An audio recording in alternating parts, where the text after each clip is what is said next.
This is Mary Emmanuel, an Australian priest, but so we don't bite our tongue, let's call him Mr. M.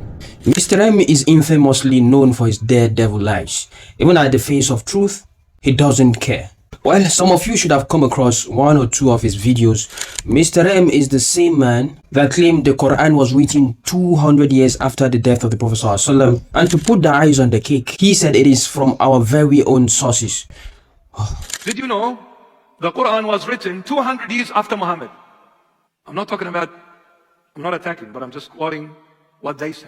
But this is not why I'm here today, as I have in previous video exposed his outlandish, outrageous and aggrandized lie. Well, I'm here to expose another lie. Let's watch this clip and come back. Your book says that Isa, son of Mary, went up to heaven alive, and he will come back to judge the dead and the living. If I ask a Muslim who judges, they will say God. Well, you're telling me this prophet will judge. So which is which? So on Patrick Bet-David's podcast, Mr. M claims, if I ask a Muslim who judges, he will say God. But you telling me this prophet will judge, so which is which? But a Muslim would also say Prophet Dawood, which is David, judge the people. Does that make him God? O David, indeed we have made you a successor upon the earth, so judge between the people in truth. Muslims will also say Muhammad ﷺ judged the people. Does that also make Muhammad ﷺ God? Quran chapter 5 verse 48. And we have revealed to you, O Muhammad, the book that is the Quran, in truth, confirming that which preceded it of the scripture, and as a criterion over it. So judge between them by what Allah has revealed. After these Quranic references, we know simply being a judge between people doesn't make you God. But there is a problem. This is of course not his argument. I mean, he, just like everyone else, believe being a judge doesn't really make you God. No one will fall for that, of course. His argument is,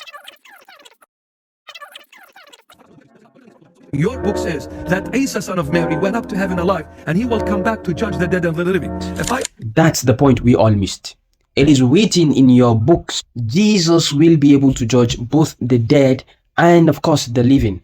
In other words, he will resurrect the dead and then judge them with the living. Something others like Muhammad ﷺ and David alayhi salam, peace be upon them, cannot do.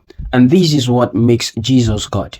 Of course, this is his argument. So as a Muslim, this is like a huge slap on my cheek. How come I only know of the hadith that says Jesus alayhi salam will come back at the end of time and be a just ruler, and I don't know about him judging the dead?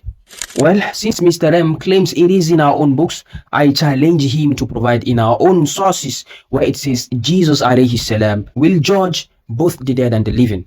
And if it is too much of a tax for him, then his online and offline minions can give a helping hand.